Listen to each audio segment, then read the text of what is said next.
Isang maganda at malugod na araw po sa lahat ng nakikinig. Ako nga po pala si Butchok, 35 taong gulang, na sa ngayon ay may sarili ng pamilya. Nais kong ibahagi sa inyo ang isang karanasang hindi ko malilimutan. Ang karanasang nagpapatunay na totoo ang mga aswang.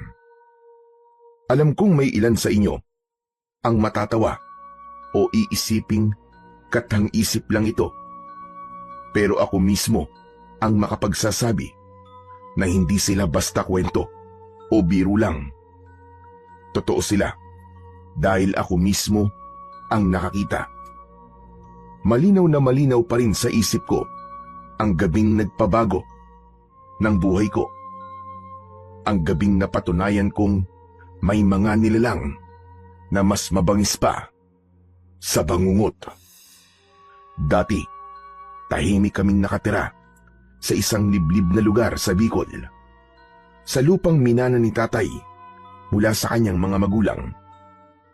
Wala kaming kapitbahay doon at tanging bahay lang namin ang nakatirik sa lupaing yon. Wala rin kaming kuryente, kaya lampara lang ang gamit namin sa gabi. Wala rin kaming kalendaryo. Malalaman lang naming may okasyon tulad ng bagong taon o pista kapag nakakarinig kami ng paputok mula sa malayo o hindi naman kaya ay malakas na tugtugin. Swerte na lang namin at niregaluhan si tatay ng kasamahan niya sa pangangaso ng relo, kaya kahit papano alam namin ang oras. Malayo din ang paaralan mula sa bahay namin, kaya madalas akong hindi nakakapasok. Sa isang buwan, swerte na kung makapasok ako sa paaralan ng 5 beses. Kaya kalaunan, huminto na rin ako sa pag-aaral. Sa pagkakaalala ko, mga 13 taong gulang pa lang ako noong mangyari ito. Kasama ko ang aking nanay na noon ay 9 na buwang buntis sa bunso kong kapatid. Habang si tatay naman ay nangangaso na siyang ikinabubuhay namin. Sa mga panahong ito, hindi ako isinasama ni tatay sa pangangaso dahil alam niyang anumang oras ay maaaring manganak na si nanay. Ano ba yan? Nasaan na ba ang tatay mo, Butchok? Gabi na, pero wala pa rin siya. Madalas naman kahit nagabihin siya, hindi naman siya umaabot ng ganitong oras. Mas maaga pa rin siyang nakakauwi. Baka naman po maraming hayop po na nahuli ngayon si tatay. Kaya natagalan po si tatay, Nay. Hindi po ba? Dinadala pa nila yun sa bayan para ibenta. Siguro po, tinatapos lang niya ang pagbibenta. At isa pa, naghahati-hati po sila ng mga kasama niya sa pere. Oo nga, pero iba ang pakiramdam ko ngayon. Abay, parang may mali. Ngayon lang siya natagalan ng ganito.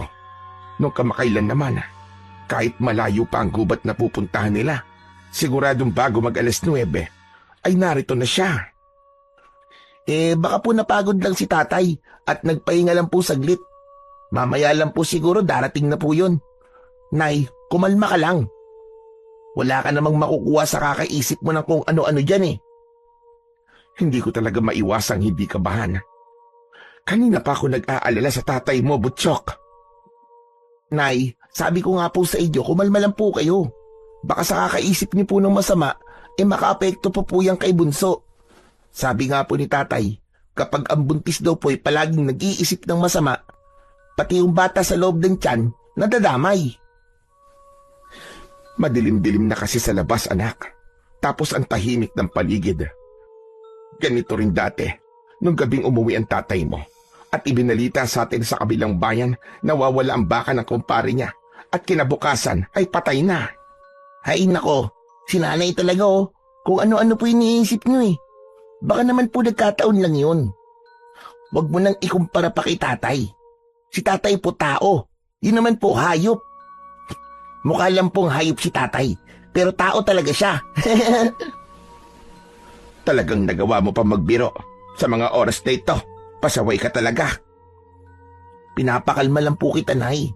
Para hindi ka na po mag-isip pa na kung ano-ano dyan. Sigurado naman po ako naligtas si tatay eh. Sanay na sanay po kaya si tatay sa gubat. Oo nga, at sanay siya. Pero kahit sanay, hindi siya dapat ganito katagal kung umuwi. Aba, 10:00 na ng gabi, anak. Baka po may nahuling malaking hayop, kaya po natagalan. Naalala niyo po noong nakaraang buwan, halos mag-umaga na po siya bago nakauwi dahil may nahuli silang baboy ramo na malaki. Sana nga ganun lang ulit. Pero iba eh. Iba talagang pakiramdam ko ngayon. Hindi ko maipaliwanag. Tsaka, para bang may nakamasid sa atin. Saglit akong tumayo at sumilip sa labas ng bintana. Sobrang dilim na nga at tanging huni lang ng mga kuliglig ang maririnig. Bumalik ako sa tabi ni nanay at umupo sa kanyang tabi. Nay, wala naman po akong nakikita sa labas eh. Puro dilim lang. Nay, wag ka na po tumayo. Baka mahilo ka pa. O siya, kung inaantok ka na, magpahinga ka na ron sa papag. Ako na lang ang maghihintay sa tatay mo. Hindi rin naman ako makatulog. Tumayo si nanay at saka naglakad-lakad na naman ulit. Mabuti pa po, Nay. Kayo na po ang magpahinga. Kanina pa po kayo lakad ng lakad eh. Nahihilo na po ako sa kakatingin sa inyo eh. Nay, maupo nga po kayo saglit. Hindi kasi ako mapalagay, anak. Para naman po kasi kayong trumpo eh. Maupo na lang po kayo rito sa tabi ko, Nay. Hindi yung panay po pabalik-balik nyo riyan sa may pintuan. Baka mamaya madulas pa kayo, matapilok. Sige na po, Nay. Ako na lang po magbabantay. Mabuti pa po, matulog na po kayo. Marunong ka na talaga mag-alala, anak. Para ka na rin tatay mo. Siyempre po, Nay. Kung wala si tatay, ako muna ang lalaki sa bahay na to. Ako po muna ang bahala sa inyo. Saglit nga muna at ikukuha po kita ng kumot. Sandali akong tumungo sa kwarto kung saan kami natutulog. Saka ako kumuha ng kumot at bumalik kay nanay. O Nay, ayan na po. Para hindi na po kayo ginawin. Salamat, anak, ha? Sana nga ligtas ang tatay mo at walang kahit na anong nangyari sa kanila. Nay, ligtas po yun. Alam po ni tatay kung saan siya pupunta. Magtiwala ka lang po. Habang hindi ko pa nakikitang bumabalik ang tatay mo, hindi mapapanatag ang kalooban ko. Sabi ko nga po sa inyo na wag na po kayo mag-alala eh. Sige na po, ako na po magbabantay rito. Kapag dumating po si tatay, gigisingin ko po kayo kagad. O siya, sige. Magpapahinga muna ako sa loob. Isarado mo na lang din ang mga bintana. Siguraduhin mo na may asin sa bawat sulok. At yung bawang, huwag mong kaligtaan na isabit sa pako, ha? Doon sa gilid ng bintana at pinto. Opo, Nay. Nang pumasok na si nanay sa loob ng kwarto, naiwan akong mag-isa sa sala habang naghihintay kay tatay. Napalingon ako sa bukas na bintana nang biglang may marinig akong kaluskos sa labas. Mahina lang yon, pero sapat para kilabutan ako. Para bang may dumaan sa paligid ng bahay. Dali-dali akong tumayo at isinara ang bintana. Nilagyan ko ng harang na kahoy at mabilis kong isinaboy ang asin sa bawat sulok ng bahay bago ko isabit ang mga bawang sa may pinto at bintana. Gabi-gabi naming ginagawa ito ni nanay bilang panlaban sa mga aswang, lalo na ngayon na buntis siya. Nasa na ba si tatay? Diyos ko, anong oras na oh? Dahil sa tagal ng paghihintay ko, hindi ko na malayan na nakatulog na pala ako. Nagising na lang ako nang kinabukasan narinig ko ang iyak ni nanay. Dali-dali akong tumayo at sumilip sa labas. Namataan ko doon ang mga taong kasamahan ni tatay sa pangangaso. Nakakapagtaka dahil may malaki silang kahon na dala at kapansin-pansin din ang lungkot sa kanilang mga muka. Nay! Ano po nangyayari? Bakit po kayo umiiyak? Ang tatay mo, Butchok! Ang tatay mo! Bakit, Nay? Ano po nangyari kay tatay? Wala na ang tatay mo. Patay na siya. Ho! Paano po? Hindi, nagbibiro ka lang, Nay. Hindi pa patay si tatay. Nasaan siya? Palagay mo ba? May panahon pa ako magbiro. Ha, Butchok? Nanay naman eh. Bawiin mo ang sinabi mo. Hindi pa patay si tatay. Hindi pa siya patay. Dahan-dahang binuksan ni nanay ang malaking kahon at doon ko nakita ang katawan ni tatay. Wala na siyang buhay. Halos hindi ko maigalaw ang sarili kong katawan sa gulat.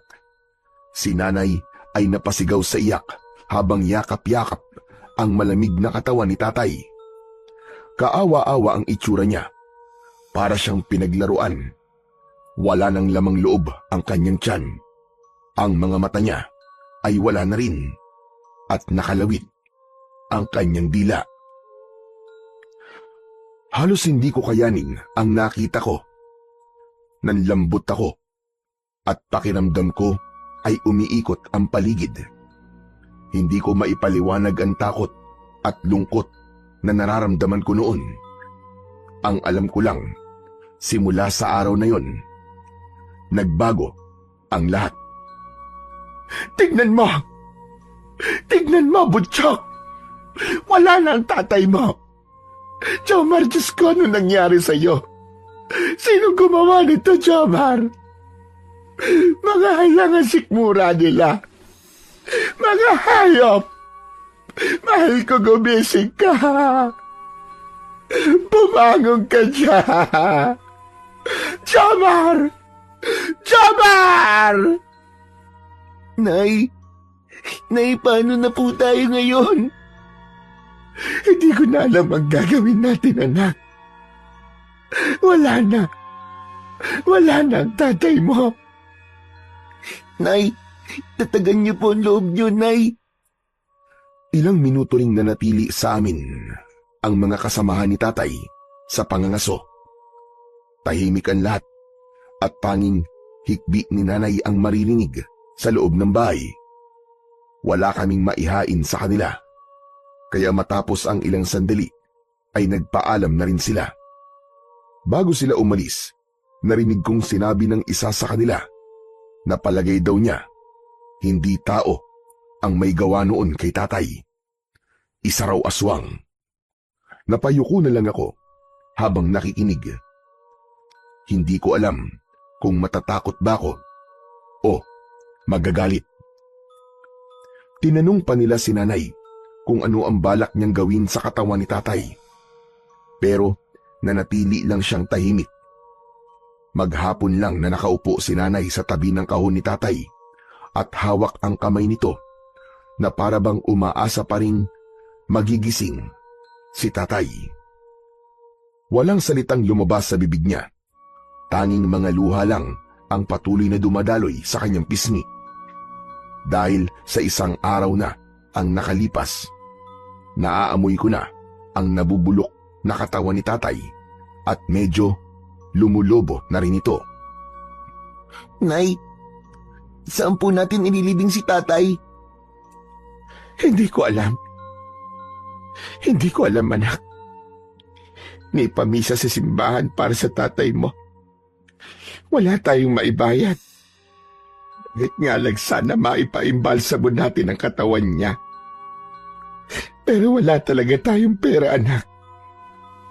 Ang sakit isipin na kahit na sa huling sandali niya, hindi natin siya nabigyan ng maayos na burol. Nay, huwag niyo na pong isipin yan. Mag-uukay na lang po ako sa labas. Malapit po dun sa puno ng mangga. Doon na lang po natin siya ililibing, Nay. Mas mabuti na po yun kaysa manatili pa rito sa loob ng bahay at bumaho po ang katawan ni tatay. Ang hirap tanggapin, anak. Hindi man lang natin siya nabigyan ng maayos na libing. Ni kabaong na maayos. Gamit lang natin itong kahong pinagdalhan sa kanya.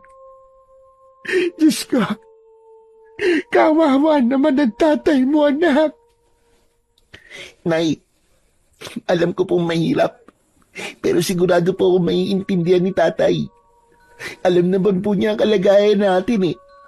Kapag po nagkaroon tayo ng sapat na pera, saka natin siya inilipat sa sementeryo. Pero sa ngayon po, dito muna siya.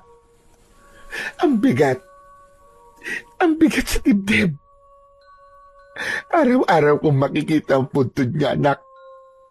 Anong klaseng buhay naman kasi ang napunta sa atin? Nay, mas maganda na po yung malapit lang si tatay sa atin. Para araw-araw po natin siya madalaw. Kapag kakausapin mo siya, maririnig niya po kayo. Mabuti ka pa, anak. Napaka-positibo mo. Nay, wala na po si tatay. Ako na lang po ang lalaki rito sa bahay. Ako na po mag-aalaga sa inyo at sa darating kong kapatid. Salamat. Salamat, anak. Hindi ko alam kung paano ko kakayanin ito kung wala ka.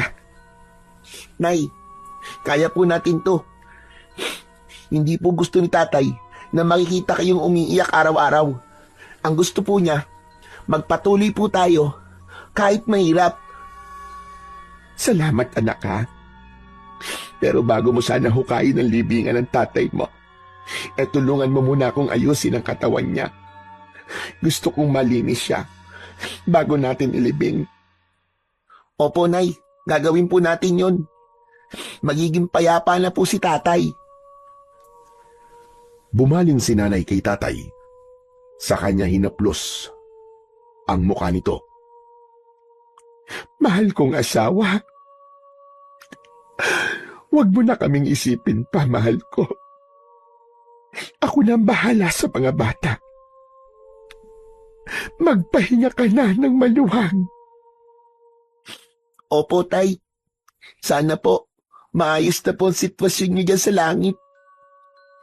Tay, ako na rin po ang bahala kay nanay at sa kapatid ko.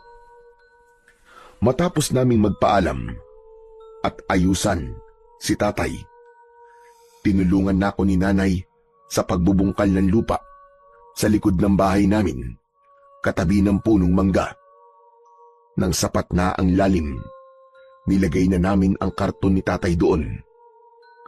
Mabigat sa loob namin na walang maayos na libing si tatay, pero hindi naman pwedeng hintayin pa na magkaroon kami ng pera para mailibing siya. Paano na tayo nito, Butchok? Saan tayo kukuha ng pera pang gastos natin sa araw-araw? Nay, ako na po ang papalit kay tatay sa pangangaso. Kaya mo ba, anak? Kakayanin ko po. Salamat talaga, anak. Napakabata mo pa, pero ang dami ng responsibilidad na kailangan mo saluhin. Pasensya ka na, ha? Wala po yun, Nay. At isa pa po, sanay naman po ako sa mga gawain sa pangangaso eh. Siya nga pala, anak. Napag-usapan kasi namin ng kaibigan ng tatay mo kung may gusto bang bumili ng lote. Balak ko sanang ibenta ang kalahati nitong lupa natin para pandagdag na rin sa gastusin natin. Ayos lang ba sa'yo? Wala pong kaso sa akin yun, Nay. Para rin naman po sa atin yun. May nahanap kasi siyang gustong bumili. Mag-ama raw eh. Ang sabi ko, kahit 10,000 na lang total, maliit lang naman ang lupang ibibenta natin. Pero galante, anak, ang sabi, kahit 20,000 pa raw, handa nilang bilhin. Aba, di naman po pala eh. Maganda nga po yun, Nay. Naghahanap kasi sila ng pagtatayuan nila ng bahay. Masaya nga ako, anak, kasi may magiging kapitbahay na tayo kapag nagkataon na bilhin talaga nila ang kalahati nitong lote natin. Sana nga po, Nay. Malaki rin po ang perang yun at malaking tulong na rin po sa atin. Lalo na po sa inyo na manganganak na po. Kaya nga, anak, Pero wag ka mag-alala. Mamaya, darating ng mag-ama. Titignan nilang binibentang bakanting lote natin. Sana nga, mabili na talaga. Kinahapunan, dumating na nga ang mag-amang bibili ng bakanting lote namin. Nakasakay sila sa mamahaling sasakyan, kaya masasabi kong may kaya talaga sila. Ang nakapagtataka lang, bakit dito pa sila bibili ng lupang pagtitirikan ng bahay nila, dahil kung tutuusin, liblib na ang bahagi ng lupa namin. Magandang hapon po. Pasok po kayo. Magandang hapon din sa'yo. Sumadya talaga kami rito para tignan ang sinasabing lupa na binibenta ninyo. Ako nga pala si Sandro, at ito naman ang anak kong si Kaloy. Magandang hapon po. Oo nga pala. Kayo pala yung tinawag di Mang Piping kahapon. Yung interesado sa lote sa likod ng bahay namin. Pasok kayo, pasok. Maupo muna kayo rito. Mainit pa kasi sa labas. Baka gusto nyo ng tubig. Salamat na lang. Nakakapagod din pala ang lakarin dito. Medyo malayo din. Galing sa kanto. Oo nga. Medyo tago talaga ang lugar namin, pero tahimik dito. Walang masyadong dumadaan. Bagay sa mga gusto ng tahimik. Kayo ba? Taga saan ho ba kayo? Taga Marikina kami dati. Pero matagal na rin kaming palipat-lipat. Nagkaproblema kasi sa trabaho itong anak ko. Kaya nagdesisyon na lang akong maghanap ng lugar na mura, mapayapa at pwedeng tirahan kahit pansamantala lang. Oo nga, gusto na rin naming makalayo sa ingay ng syudad. Naiintindihan ko yan. Dati rin akong taga Maynila, kaya lang. Nang magkakilala kami ng asawa ko, lumipat na kami rito sa Bicol. Sa pamanang lupa sa kanya. Mas madali ang buhay kahit papano. Di tulad sa Maynila. Lahat may bayad. Dito kahit dahon ng kamote lang ang ulam ayos na.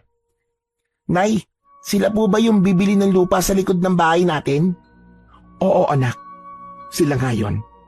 Pero wag kang makialam muna ha. Usapang matanda ito. Gusto ko lang naman pong malaman Masama po ba yun? Sige na anak. Pumunta ka na muna sa likod ng bahay. Tahimik akong lumabas ng bahay, pero pasulyap-sulyap pa rin ako sa mga bisita. Hindi ko alam, pero may kung anong bigat akong nararamdaman sa kanila. Maganda nga rito. Tahimik. At may lilim pa ng puno. Sakto lang din ang laki ng lote. Oo, halos ganun nga. May parte pa nga ron na pwedeng pagtaniman kung gusto nyo magtaniman ng gulay. May balon din na pwedeng gamitin. Hindi siya kasing lawak ng nasa bayan, pero sapat na. Maganda talaga, pero medyo mababa yung lupa sa bandang dulo. Baka binabaha. Hindi naman, kapag malakas lang talaga ang ulan. Pero mabilis din namang humuhupa. Mabuti naman. Alam mo na, ayokong pumasok sa problema. Kaya nga gusto ko na sana ay maayos agad ito. Kung ganon, nakita nyo naman yung bakanting lote, di ba? Kung bibili nyo, mas mabuting magkaroon tayo ng pirmahan sa barangay para malinaw ang lahat at may patunay talaga na may kasunduan tayo. Hindi na siguro kailangan yun, Esmeralda. Magbabayad naman kami kagad. Hindi na kailangan ng papeles pa. Pansamantala lang din naman kami titira dito. Kaya parang sayang lang ang oras kung dadaan pa tayo sa barangay. Aba, kung pansamantala lang po kayo rito, bakit pa po kayo bibili ng lupa? Anak, ang bibig mo talaga. Usapang matanda ito. Hindi ba't sinabi ko na doon ka daw muna sa labas? Ayos lang. Huwag mo siyang pagalitan. Mabuti nga at matanong yung anak mo. Magandang may ganong isip. Oo nga naman. Pero para malinaw lang, hindi naman talaga namin bibilin yun ng tuluyan. Gusto lang namin subukan kung magiging maayos ang pamumuhay dito. Para bang pansamantalang panirahan muna. Kung hindi namin magustuhan, lilipat na lang kami sa ibang lugar. Ah, ganun ba? Akala ko kasi bibilhin nyo talaga ng tuluyan. Kung sakali mang umalis kayo, hindi naman siguro namin ibabalik ang pera nyo, ano? Hindi naman. Huwag kang mag-alala. Desisyon naman naming umalis kung sakali. Basta ba, maayos lang ang paninirahan namin dito. Kahit pansamantala, ayos na yon. Sige. Kung ganon. Pero gusto ko lang sana na may kasunduan kahit simpleng sulat lang. Para walang gulo sa bandang huli. Pwede rin siguro yun. Pero baka pwedeng kami na lang ang gumawa ng kasunduan. Tapos pirmahan na lang natin dito. Huwag na tayong dumaan pa sa barangay. Sige. Maaari naman yon. Habang nag-uusap sila ni Nanay, napansin ko na panay ang tingin ng dalawa sa tiyan ni Nanay. Para bang may kung anong tinitignan sila roon. Hindi ko alam kung bakit, pero bigla akong kinilabutan. Para bang may malamig na hangin na dumaan sa bato ko, pababa sa likod ko. Mabilis kong kinuha ang balabal at itinakip sa tiyan ni Nanay. Ano ba yan, anak? Nako, pagpasensyahan niyo na ang batang ito, ha? Masyadong maalalahanin. Mula nang mawala kasi ang tatay niya, siya na lang ang lagi kong kasama. Kaya siguro ganyan yan.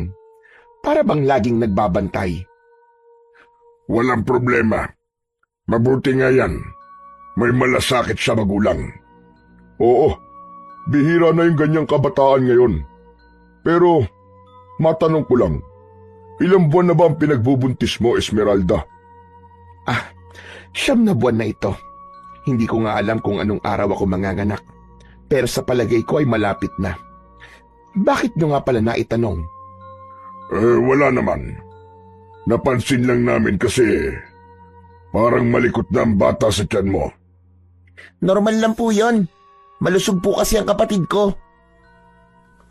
Tahimik na tumango ang dalawa. Pero may kakaibang ngiti sa mga labi nila.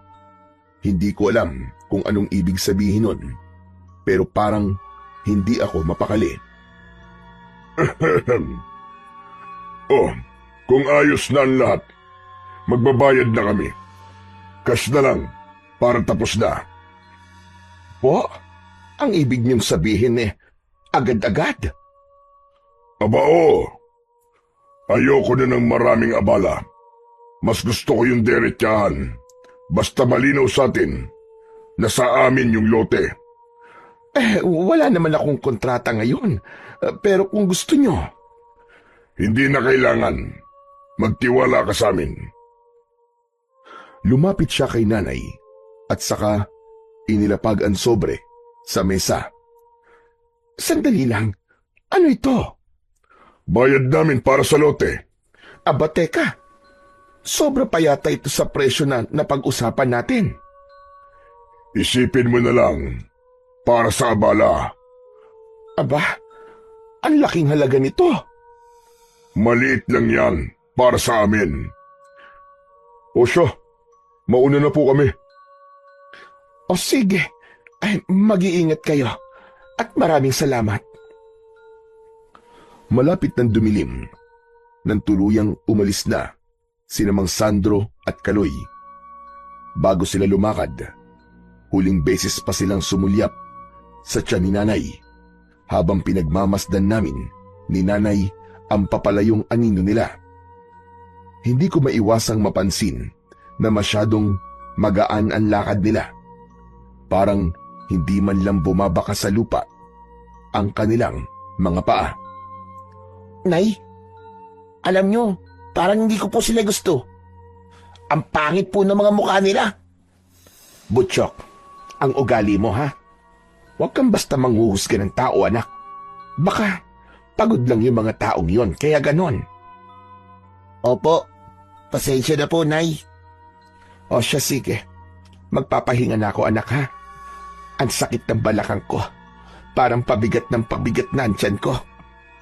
Sige po, Nay. Gusto niyo po bang ipag-init ko po kayo ng tubig? Wag na anak. Mamaya na lang siguro. Magpapahinga na lang muna ako. Nay, gusto niyo po bang isara ko po yung pinto? Oo anak, isara mo na.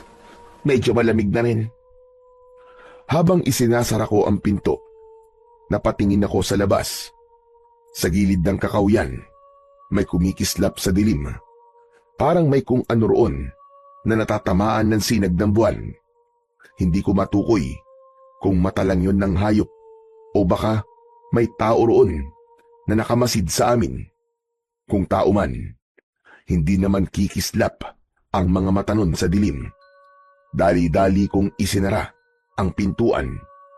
Nanginginig pa ang kamay ko, pero pinilit kong huminga ng malalim at pakalmahin ang sarili ko. Pagbalik ko sa higaan, nakapikit na si Nanay. Nakalapat ang kanyang mga kamay sa tiyan niya at bahagya siyang nakangiwi dahil sa sakit ng tiyan.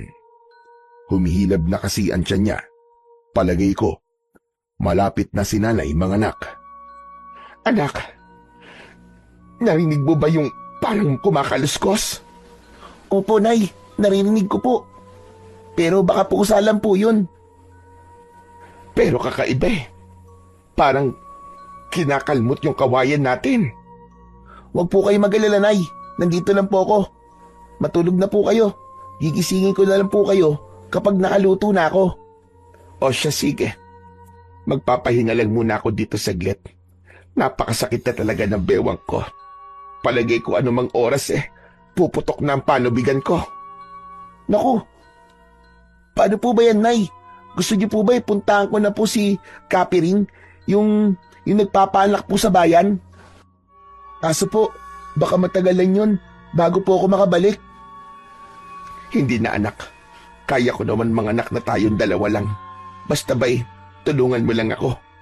Ha? Kaya niyo po ba talaga, Nay? Ganito na lang. Kung hindi pa ako manganganak ngayong gabi, bukas ng umaga, bababa tayo sa bayan at pupunta tayo ng sentro. Mas mabuting doon na ako manganak. Tama po, Nay. Ay, teka nga muna. At ipagluluto na po kita ng mainit na sabaw. O sige anak, mabuti pa nga. Saglit kong iniwan si Nanay para magluto ng makakain namin. Pero bigla akong natigilan nang marinig ko ang sigaw niya mula sa silid. Butchok! Butchok anak! Anak! Nay! Nay, bakit po? Ang sakit! Ang sakit ng tiyan ko! Parang lalabas na anak! Manganganak na yata ako! Ha? Nay! Manganganak na po ba talaga kayo? Oo anak! Parang ngayon na! Hindi ko na kaya anak! Ayan na! Nataranta ako.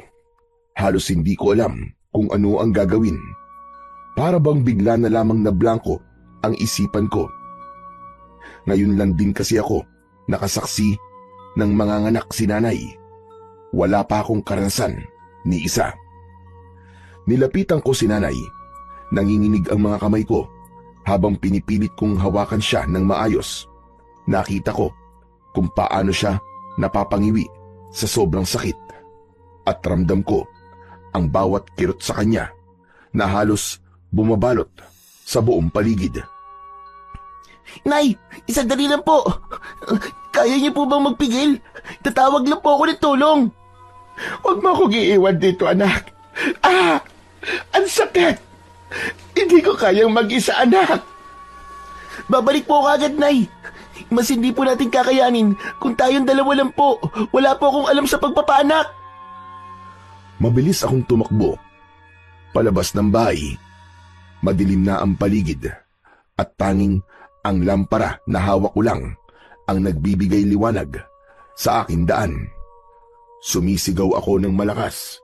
Halos mawalan na ako ng boses sa sobrang lakas ng sigaw ko. Nagbabaka sakali ako noon na baka may mga mangangaso pa roon sa paligid at marinig ako at matulungan kami ni Nanay. Saklolo! Tulong po! Manganganak na po ang nanay ko! Tulungan niyo po kami! Parang awa niyo na po! Pero wala. Wala ni isang sumagot. Ang tanging sagot lang sa akin ay ang alingaw-ngaw ng sarili kong boses.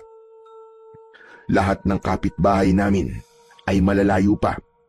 Halos ilang kilometro pa ang layo sa bahay namin. Mabilis akong bumalik sa bahay. Pero pagpasok ko, nanlaki ang mga mata ko sa nakita ko. Nakahandusay si nanay, umiiyak sa sakit. Pero sa paanan niya, may isang nilalang. Maitim, payat, mahaba ang dila, at dumidila sa dugo na umaagos sa binti ni nanay. Diyos ko po! Aswang! Anak, tulungan mo ko! Tulungan mo ko, anak! Leche ka! Layuan mo ang nanay ko! Peste ka! Walang iya ka! Mabilis akong kumuha ng kahoy sa lutuan namin at binuhusan ko yon ng gas mula sa gasera namin. Mabilis na kumalat ang apoy. Kasabay nito, ang paghampas ko ng kahoy sa nilalang. Lumayas ka, hayop ka! Bumalik ka sa impyerno! Layuan mo ang nanay ko! Umalulong ito ng malakas. Ang lakas ng sigaw niya, napakasakit sa tenga, parang tunog na pinaghalong iyak at alulong ng aso. Tumalon ito palabas ng bintana at nawala. Sinilip ko pa ito sa bintana, pero balot ng dilim ang paligid, kaya wala akong nakita. Naiwan lang ang amoy ng dugo at nasunog nitong balat. Hingal na hingal ako, pero wala nang oras para matakot. Napabaling ako kay nanay. Nanginginig siya at umiiyak. Anak, ang sakit! Tulungan mo ko, anak! Lalabas na ang kapatid mo! Lalabas na ang kapatid mo, Butchak! Nay, umiga po kayo ng maayos. Tutulungan ko po kayo ng mga anak. Hindi ko na kaya, anak. Pakiramdam ko lalabas na talaga siya. Kumuha ako ng malinis na kumot at pinahiran ko ang pawis sa noo ni nanay bago ko yun pinantakip sa bandang tiyan niya. Bahagyang binuka ni nanay ang kanyang mga binti. Nanginginig ako pero pinilit kong magpakatatag. Walang tutulong sa amin bukod sa akin. Nay, huminga po kayo ng malalim. Hindi ko na kaya, anak. Ang sakit ng tiyan ko. Kaya niyo po yan, Nay. Huminga po kayo ng malalim. Isa pa. Butchak! Ang sakit! Kapag sinabi ko, Nay, huminga ka ng malalim, sabay ire. Hingang malalim, Nay. Ngayon, subukan mo ng umire. Hindi ko alam kung saan ko hinugot ang lakas na yon. Inalalayan ko lang si nanay at ginaya ko lang yung mga napapanood naming panganganak noon sa health center. Sige po, Nay. Itulak niyo lang po pag naramdaman niyo na. Huwag po kayong titigil. Parang may lalabas na, anak. Ayan na. Sige lang po, Nay. Isa pa. Ire pa po. Ire. Nakita ko kung paano dahan-dahang lumabas ang ulo ng sanggol. Nanginginig ang mga kamay ko sa kaba, pero pinilit kong hawakan siya ng maayos. Ayan na po, Nay. Nakikita ko na po. Konti na lang po. Lalabas na po si Bunso. Sige, Nay. Isang malakas na iri pa, Nay. Ire! Diyos ko! Tulungan niyo po ako! Isa pa, Nay. Konti na lang. Isang malakas na sigaw ang narinig ko mula kay nanay. Tapos biglang binalot ng katahimikan ng paligid nang tumigil siya sa pagsigaw. Napalitan ito ng iyak. Isang maliit, mahina, pero malinaw na iyak ng sanggol. Iyak yun ng kapatid ko. Nakahinga ako ng maluwag nang marinig ko ang iyak niya. Pansamantala ko munang binitiwan ng sanggol, saka ako tumungo sa kusina at kinuha ang gunting doon. Ginupit ko ng maayos ang pusod ng kapatid ko bago ko siya ibinigay kay nanay na ngayon ay nakangiti na rin. Nay, Nay ang kapatid ko. Buhay po siya. Anak ko, buhay ang kapatid mo, Butchok. Tignan mo, ang gwapo-gwapo ng kapatid mo. Kamukhang kamukha mo siya, anak. Opo, Nay. Kamukha ko nga po siya. Kinuha ko ang maliit na kumot at binalot ko ang sanggol. Pinahiran ko ng konting tubig ang mukha niya. Si nanay naman, humihinga ng malalim dahil ramdam kong pagod na pagod siya. Salamat, anak. Salamat. Kundi dahil sa iyo, baka kung ano nang nangyari sa akin. Nay, wag na po muna kayo magsalita. Magpahinga na lang po muna kayo. Ligtas na po kayo, Nay. Tahimik na ulit ang paligid. Pero sa labas ng bahay, naririnig ko ang mahihinang yabag. Para bang may nakamasid dahil sa pagpasok ng aswang sa bahay namin. Bantay sarado ako sa paligid at halos hindi ako nakatulog ng maayos. Kala nyo hindi kayo makakalapit ulit dito sa amin. Kinuha ko ang bawang at asin. Inilagay ko sa paligid ng pintuan. Sinindihan ko ulit ang gasera at itinabi sa higaan ni nanay. Si nanay naman, mahimbing nang natutulog habang yakap ang bagong silang kong kapatid. Ako naman, nakaupo sa gilid, hawak ang itak ni tatay. Hindi ko alam kung babalik pa ang aswang, pero kung sakali, nakahanda ako. Kinabukasan, dumating na si Mang Sandro kasama ang anak niya. Ang sabi nila, ngayong araw daw sila magsisimula ng pagtatayo ng maliit na barong-barong na nabili nilang lote sa likod ng bahay namin.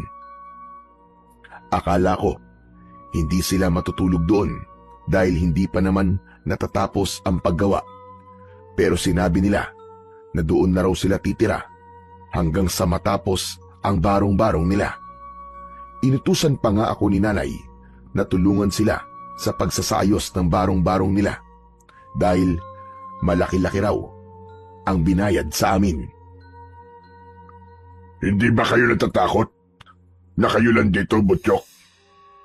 Hindi naman po. Sanay na po kami rito. Bakit? May dapat po bang ikatakot? Wala naman. Pero, hindi ba kayo natatakot sa aswang? Natatakot. Pero kagabi, alam niyo po ba, may pumasok po na aswang sa bahay namin. Tinangka pang ang gawing biktima si nanay. Buti na lang naabutan ko. Aba, pinaso ko talaga siya ng apoy.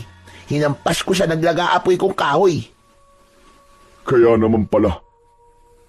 Mabuti pa, Butchok. Papadilim na rin naman. At titigil na kami sa pag-ayos nitong barong-barong. Umuwi ka na sa inyo. Sige po. Nang makauwi ako, naabutan ko si nanay na nag-aayos ng mga naiwang gamit ni tatay. Nandiyan ka na pala. Halika rito, anak. May ibibigay ako sa'yo. Ano po yun, Nay? Sa'yo na ang kwintas na naiwan ng tatay mo. Pamana pa yan sa kanya ng mga yumaon niyang lolo sa tuhod na mga albularyo. Po? Talaga po, Nay? Akin na lang po ito? Oo, anak. Tinatawag nila ang kwintas na yan na mata ng katotohanan. Sinasabi nila na nakikita niya ng mga bagay na hindi nakikita ng normal na mga tao. Mga lihim, mga nilalang, at mga tagunlugar. Mata ng katotohanan? Aba, parang nakakatakot po pakinggan. Hindi mo yan dapat katakutan, anak. Para yan sa proteksyon at paggabay. Noon, ginamit ng lolo mo upang makita ang mga panganib at ituro kung ano ang tama at mali sa paligid ng tao. Pero Nay, paano po ba yung gamitin? Una, hawakan mo lang ito sa iyong kamay at maging tahimik. Pakinggan mo ang sarili mong damdamin at magtiwala ka sa mata ng kwintas. Ipapakita nito sa iyo ang mga bagay na kailangan mong makita. Mga lihim ng tao o mga nilalang. Kahit anong itinatago sa dilim, makikita mo yon. Kaya ko po ba yun, Nay? Hindi po ako gaya ng tatay ko o ng lolo niya. Anak, hindi mo kailangan maging kagaya nila. Ang kailangan mo lang ay tapang at pag-iingat. At higit sa lahat, puso na mabuti. Kapag ginamit mo ito ng tama, makakatulong ito sa iyo at sa mga taong mahal mo. Para pong mabigat na ya. Hindi naman. Mabigat lang sa isipan at damdamin kapag ginagamit mo ito sa mali. Huwag kang matakot, anak. Lagi mong alalahanin para sa kabutihan at proteksyon yan. Nay, maraming salamat po. Pakiramdam ko po tuloy. Nadagdagan po ang mga mata ko na para bang nasa akin na po ngayon ang kayang makita ang mga bagay na dati ay hindi ko alam. Yung po bang parang third eye? Tama ka, anak. Pero tandaan mo, hindi lahat ng nakikita mo ay dapat sabihing totoo kagad. Kailangan mo mag-isip, mag-obserba, at maging maingat. Ang mata ng katotohanan ay nagbibigay liwanag. Pero pwede rin itong magpahamak sa taong hindi handa. Opo, Nay. Pangako. Gagamitin ko po ito ng maayos. Alam kong kaya mo, anak. At kahit na wala ng tatay mo, ang lolo niya at ang kanyang pamilya ay patuloy na gumagabay sa iyo sa pamamagitan ng pamana nila. Ngayon, itago mo na yan sa ligtas na lugar at pagdating ng oras, malalaman mo ang buong kapangyarihan niyan. Opo, Nay. Siya nga pala, nagluto ako ng adobong usa. Dumaan kasi ang kaibigan ng tatay mo rito at nagbigay ng karne sa atin. Dalhan mo na rin sina Mang Sandro at Kaloy. Pagod na po ako, Nay. Panay po ang pabalik-balik ko. Tumulong po kasi ako sa kanila. Asos, huwag ka na magreklamo pa. Dapat nga ay mahiya ka dahil ang laki ng binayad ng mga yun sa atin. Sige na, tumayo ka na dyan. Mamaya paluin kita, sige ka. Ano ba naman yan? Ito na nga po. Joke lang yon, anak. O siya, sige, bantayan mo muna ang kapatid mo dyan. Kukunin ko lang ang ulam na ibibigay mo kina Mang Sandro. Opo. Pansamantala munang tumungo si nanay sa kusina.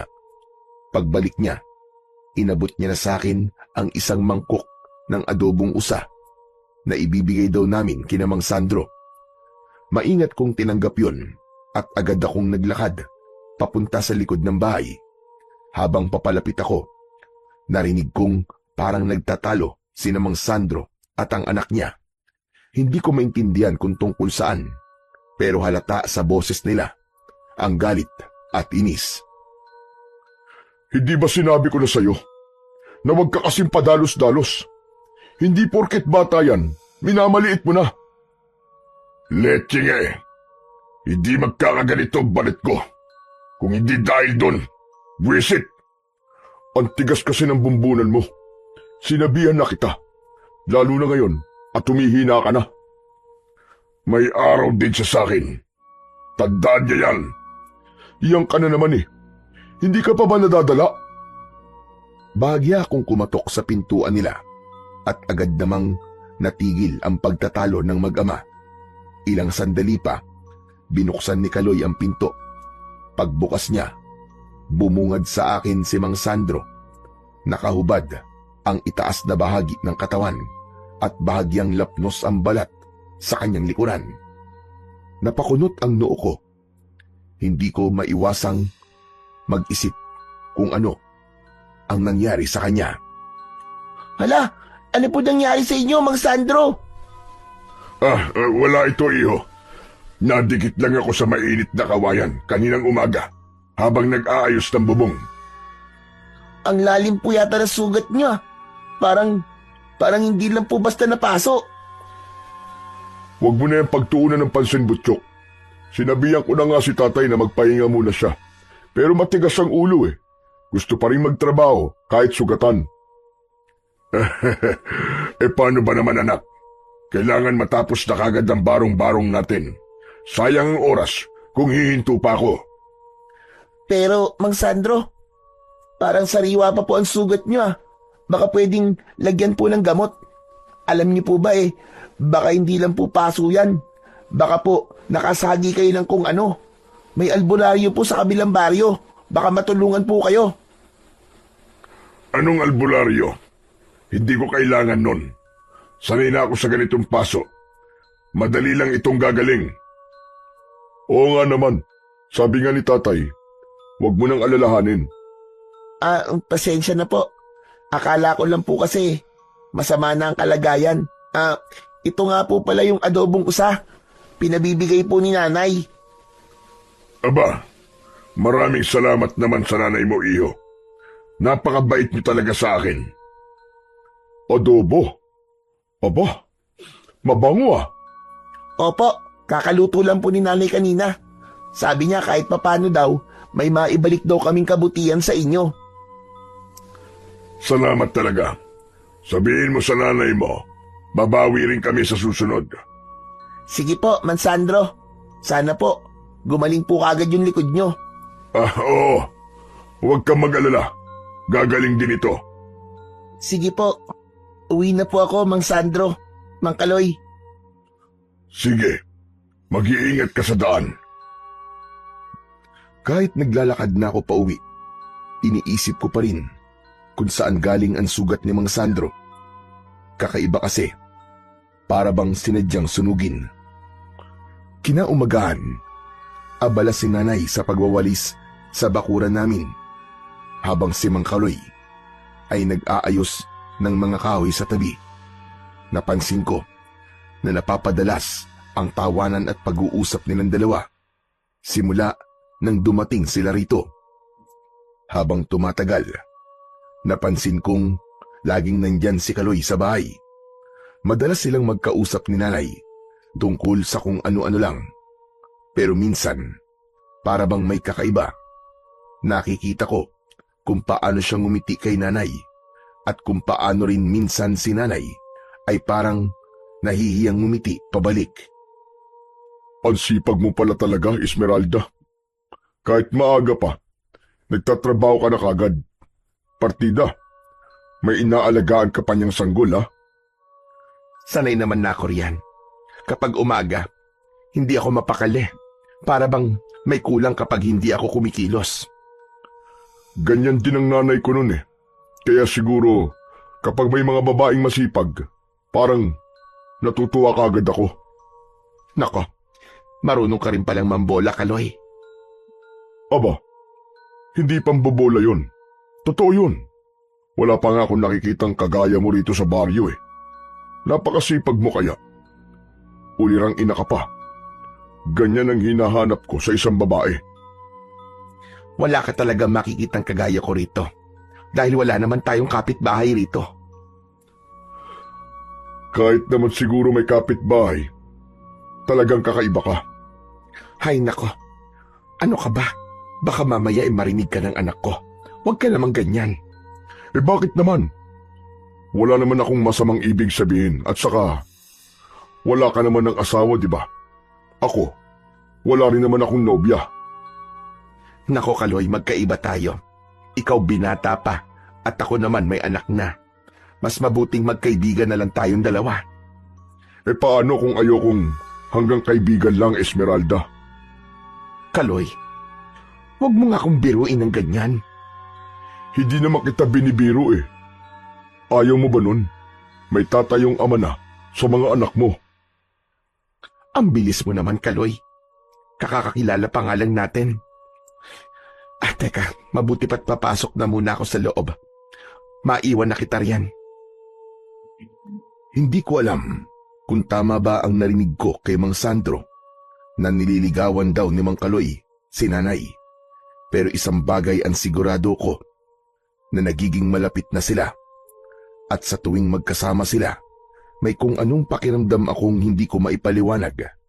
Para bang may hindi magandang mangyayari. Naya, ikaw Akala mo ba hindi ko alam na nagiging malapit na kayo ni Mang Kaloy? Sabi po ni Mang Sandro, nililigawan ka raw po ni Mang Kaloy. Totoo po ba yun? Papalitan niyo na po ba si tatay? Naku anak, ilang beses ko na yung tinatanggihan. Napakatigas talaga ng ulo ng taong yon. Eh bakit parang ang saya-saya niyo po kapag nandito siya? Lagi ka pong nakangiti tapos kapag dumadaan siya, bigla ka pong nag-aayos ng buhok niyo. Aba, ano ka ba naman bata ka, Butchok? Babae rin ako. Siyempre, gusto kong maayos tignan kahit papano. Hindi lang dahil sa kanya yon, ha? Eh bakit para pong lagi siyang nandito sa atin? Minsan nga, mas madalas pa po siya dito kaysa sa mga kaibigan ni tatay na kilala niyo talaga eh. Alam mo anak, mabait si Kaloy. Lagi siyang handang tumulong. Pero nay, hindi niyo po siya kilala ng lubusan. Baka mamaya may tinatago siya. Naiintindihan ko ang pag-aalala mo anak. Pero hindi naman lahat ng tao masama. Hindi rin natin pwedeng husgahan kagad. Lalo na't wala pa namang ginagawa sa atin na masama, hindi ba? Hindi ko lang po alam na ya. Simula po nang dumating sila Mang Sandro, parang iba na po ang pakiramdam ko. Parang may mali. Anak, minsan, dala lang ng pagod at takot yan. Marami na tayong pinagdaanan anak. Kaya siguro naging madali na para sa'yo ang magduda para sa iba. Pero huwag mong hayaang puro takot ang mamuo sa puso mo. Basta po nay, mag-iingat po kayo. Ayoko may mangyari sa inyo ng kapatid ko. At isa pa anak, hindi pa rin naman ako handa na pumasok sa isang relasyon. Gusto ko na nasa maayos na tayo bago ako sumugal sa mga ganyan. Opo nay, hindi ko naman po kayo pipigilan eh. Pero wag po muna ngayon. Maliit pa po ang kapatid ko eh. Natatakot po ako na baka mahati po ang oras nyo. Hay nako, ang anak ko talaga. Napakamaalalahanin. O siya, maiwan na muna kita. Papatulugin ko lang ang kapatid mo. Sige po, nay. Kinabukasan, napagpasyahan kong sumama sa pangangaso. Kahit ayaw pa sana akong payagan ni nanay. Naisip ko na ang pera na makukuha ko sa pangangaso ibibili ko ng gatas ni Bunso. Tumangulang siya, pero ramdam ko sa mga mata niya ang pag-aalala. Anak, mag-iingat ka ha. Huwag masyadong lalayo sa mga kasama mo ha. Opo nay, mag-iingat po ako. Magsara po kayo ng pinto ah. At yung mga bawang po, huwag niyo pong kaligtaan. Baka gabihin po ako ng uwi eh.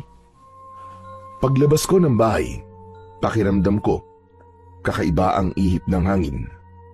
Dala ko ang sibat ni tatay. Habang naglalakad kami sa kakauyan, pinipilit kong ituon ang isip sa pangangaso. Pero sa likod ng isipan ko, laging sumasagi sa isip ko si nanay at ang kapatid ko. Sana, ligtas si nanay at si Bunso. Ginabi kami sa pangangaso dahil mailap ang mga huli. Pagdating ko sa bahay, napansin kong may kakaiba ang katahimikan. Ang lampara lang ang nagbibigay liwanag at may amoy kakaiba. Amoy na mabaho, may halong asupre at dugo. Nay? Nay?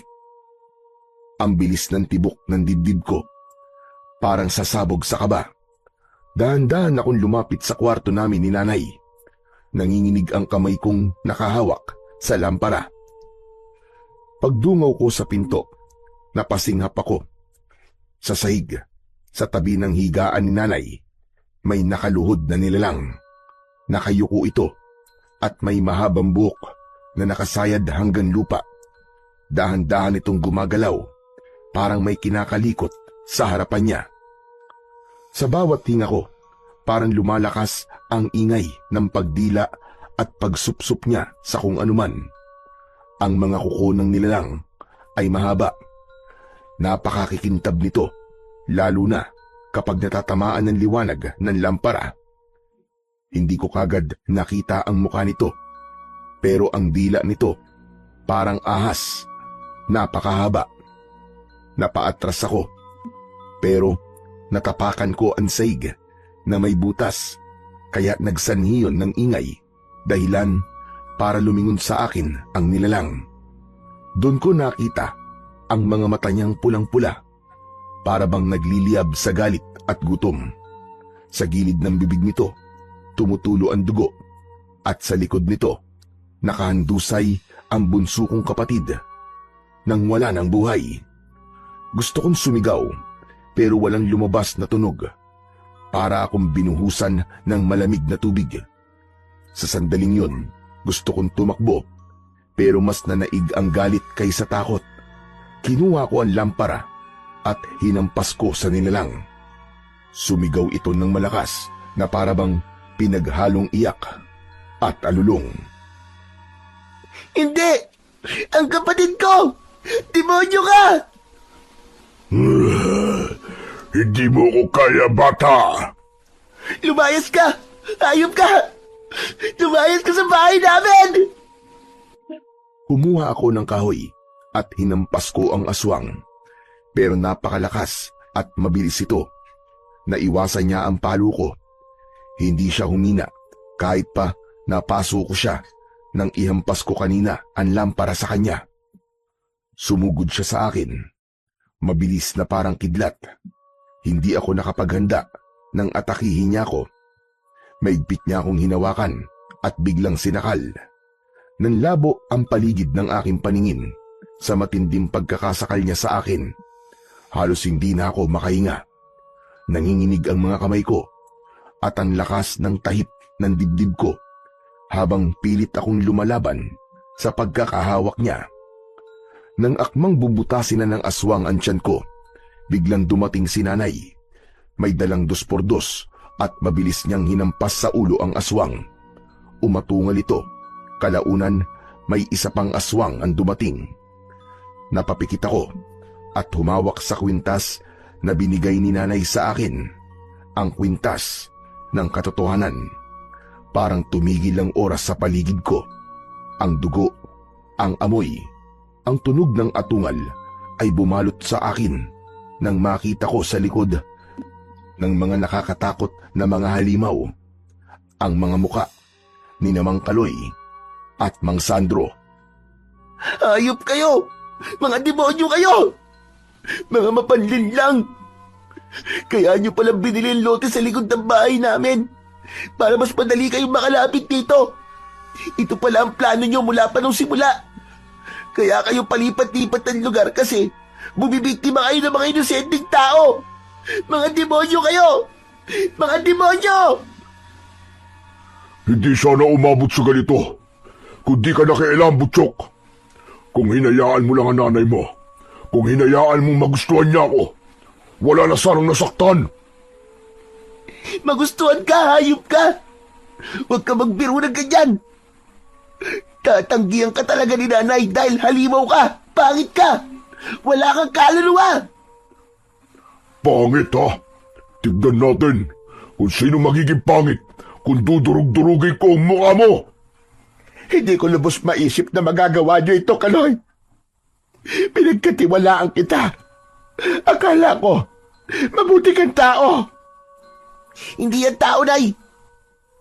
Pagkatapos ng ginawa niya, matatawag niyo pa po ba siyang tao?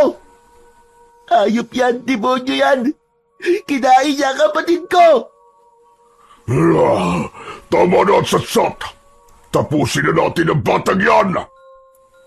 Hindi ako magpapatalo sa inyo, mga demonyo!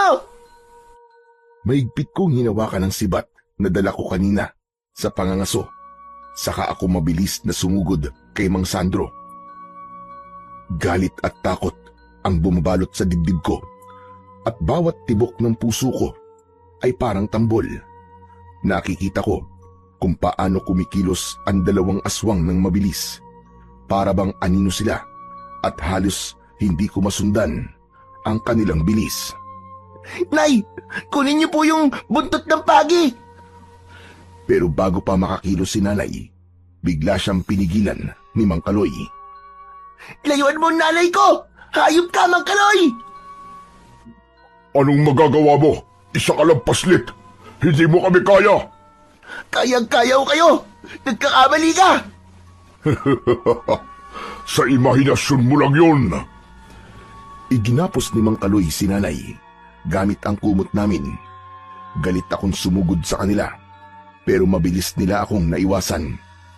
Mariin akong pumikit at nagdasal. Sa isang mabilis na galaw, natamaan ko ng sibat sa dibdib si Mang Sandro. Kinuha ko ang pagkakataong yun para tuluyang ibaon sa kanyang dibdib ang sibat. Umatungal siya. Si Mang Kaloy naman, susugod pa sana. Pero mabilis kong hinugot ang sibat sa dibdib ni Mang Sandro at itinutok ko yun kay Mang Kaloy. Isang mabagal at mahinang buntong hininga ang narinig ko kay Mang Sandro at bigla may lumabas na kakaibang bagay mula sa bibig niya. Parang maliit na itim na perlas na kumikislap. Tumigil ako sandali. Namangha ako at natakot. Hindi ko alam kung ano yon, pero ramdam ko ang panganib. Bago ko pa man ito maisip, kinuha ni Mang Kaloy ang perlas mula kay Mang Sandro at hindi nagdalawang isip, lumapit siya kay nanay. Ibinuka niya ang bibig ni nanay at ipinasok ang itim na perlas doon. Ipinalunok niya ito kay nanay. Ayaw ni nanay, pero gamit ang dila ni Mang Kaloy na napakahaba, itinulak niya sa lalamunan ni nanay ang itim na perlas. Nangisay si nanay at kalaunan bigla siyang naimatay. Hayop ka talagang demonyo ka! Anong ginawa mo sa nanay ko? Wala na ang nanay mo, Butchok. Wala na siya. Anong wala na si nanay? Anong ginawa mo sa kanya? Hayop ka! Isa na siyang aswang. Hindi mo alam kung anong mangyayari kapag tuluyang nagising ang nanay mo. Kapag kumilos na ang dugo ng aswang sa kanya. Ano? Anong ibig mo sabihin? Huli na para pigilan mo siya. Nasa kanya na ang sumpa. Sa oras na magutom siya, tao na rin ang gusto niyang kainin. Maghahanap na rin siya ng laman loob ng tao. Hindi! Hindi totoo yan! Hindi totoo yan! Tignan mo na lang mamaya, Butchok. Panoorin mo na lang. Hindi ko hayaang mangyari yan. Kahit buhay ko pa ang maging kapalit. Tignan natin kung gaano ka tatagal sa laban sa sarili mong nanay. Maging aswang man si nanay, alam kong hindi siya kagaya mo. Gaya ko siya dahil itim na mutya ang nasa kanya. Mutyang pagmamayari ng mga aswang. Wala kaming sinasanto, Butchok, kahit paslit na kagaya mo. Wala rin akong sinasanto, hayop ka. Kahit pa kagaya mong halimaw. Paano mo ito nagawa kay nanay at sa kapatid ko? Mga hayop kayo, mga demonyo! Wala ka nang magagawa kahit pa umiyak ka ng dugo. Sa galit ko, inihampas ko kay Mang Kaloy ang hawak kong sibat. Tumalon din ako sa gilid para makaiwas sa pangil niya. Lumaban ako ng buong lakas ko. Ang dibdib ko ay parang malapit ng sumabog sa galit at takot. Kung alam ko lang na magyayari to, sana hindi na lang namin ibinenta ang bakanting lote namin sa inyo. Parang pinasok nyo lang ang buhay namin para sirain ang lahat. Pagbibigyan kita, Butchok. Pero sa oras na magising ang nanay mo, sana ang tatapos ng buhay mo. Lalo na mga kagaya niyang bagong lunok ng itim na mutya ng mga aswang ay siguradong maghahanap at maghahanap talaga ng laman. Lumipad palabas ng bintana si Kaloy at saglit kong nasilayan ang malapad niyang pakpak. Napakaitim at parabang balat ng paniki. Nang humupa ang galit ko, mabilis kong nilapitan si nanay na nakahandusay pa rin sa sahig. Pilit ko siyang ginigising. Paulit-ulit kong tinatawag ang pangalan niya. Pero hindi siya nagigising. Napansin ko rin ang kakaibang marka sa kanyang katawan. May lumilitaw na itim na ugat sa balat niya. Para bang unti-unting kumakalat sa braso at leeg ang tanda na nagiging aswang na nga si nanay. Nay! Nay, patawad! Hindi ko po kayo nailigtas! Wala na rin po ang kapatid ko, Nay! Patawarin niyo po ako! Anak! Anak ko! Ang sakit, anak! Dahan-dahang nagmulat si nanay ng mga mata niya. Malabo ang paningin niya, parang nahihirapan siyang ituon ang paningin sa paligid. Pilit ko siyang kinalas sa pagkakatali ng kumot. Hinila ko siya sa higaan at hinawakan ng maigpit ang mga balikat niya. Nay, huminga po kayo ng malalim. Hindi ko na kaya, anak. Parang may kung ano sa loob ko. Nay, ano po ba nangyayari sa inyo, Nay? Nay! Napansin ko na unti-unting nagbabago ang kulay ng balat ni nanay. Ang dati niyang mainit at malambot na balat, ngayon ay may bahid ng maputlang asul at itim na ugat. Napakalamig din ng kanyang buong katawan. Nay, wag po kayong sumuko. Ako po ang kasama niyo. Kaya niyo po ito, Nay. Butchok, anak. Butchok! Lumayo ka! Hindi ka dapat lumapit! Lumayo ka, anak! Nay, hindi ko po kayo iiwan. Kayo po ang nanay ko. Nay, wag po kayong sumuko. Paglabanan niyo po ang kadiliman na ito, Nay. Butchok! Kailangan mong lumayo! Ramdam ko ang kakaibang lakas na nagmumula sa loob niya. Ang mga mata niya ay unti-unting naging pula at ang boses niya unti-unti nang nagbabago. Nay, ako po ang anak niyo, si Butchok. Nay, ako po ang mag-aalaga sa inyo. Paglabanan niyo po yan. Napansin ko na hindi na makontrol ang katawan ni nanay. Para bang mas malakas siya kaysa sa normal. Ang bawat galaw niya ay punong-puno ng enerhiya. Parang hindi na ang nanay ko ang nasa harap ko. Hindi, Nay. Hindi maaari ito. Hindi ko kayo kayang mawala. Nakatingin ako sa kanya. Ramdam ko ang pangamba at galit. Ngunit higit sa lahat, ramdam ko pa rin ang konting liwanag sa mga mata niya. Parang may maliit pa rin na bahagi ng nanay ko ang lumalaban sa loob niya. Alam ko, kailangan ko siyang tulungan bago tuluyang mawala ang lahat. Maigpit kong niyakap si nanay, pero mariin niya akong itinulak. Nang tumalsik ako sa dulong bahagi ng kwarto, nakita ko na ang nanay ko. Hindi na siya ganun. Ang mga mata niya tuluyan nang naging pula. Lumayo ka! Ramdam ko ang dugot laman mo. Gusto kitang kainin. Hindi po. Kayo po ang nanay ko. Hindi. Anak, parang awa mo na. Umalis ka na. Hanggang kaya ko pang pigilan ang sarili ko. Umalis ka na! Mahal po kita, Nay. Mahal na mahal kita. Babalikan po kita. Gagawa ko ng paraan para mawala sa iyo ang sumpa ng aswang. Babalikan kita, Nay. Hindi ko inisip ang kahit anong bagay. Tumakbo ako ng buong lakas. Ramdam ko sa bawat takbang ang panganib na para bang may sumusunod sa akin. Pumasok ako sa kakahuyan at sa likod ko, naririnig ko ang huni at atungal ni nanay. Tumakbo ako ng walang tigil hanggang halos hindi ko na alam kung saan ako napadpad. Sumuot ako sa matataas na damuhan at doon sa harap ko, nakita ko ang isang talon. Namangha ako sa linaw ng tubig at sa lamig na bumabalot sa paligid.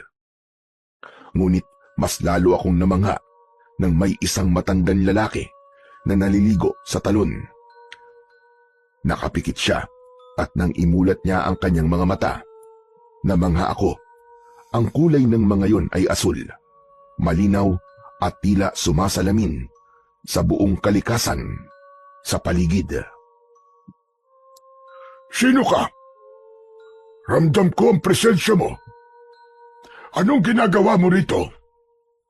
Ako po si Butchok.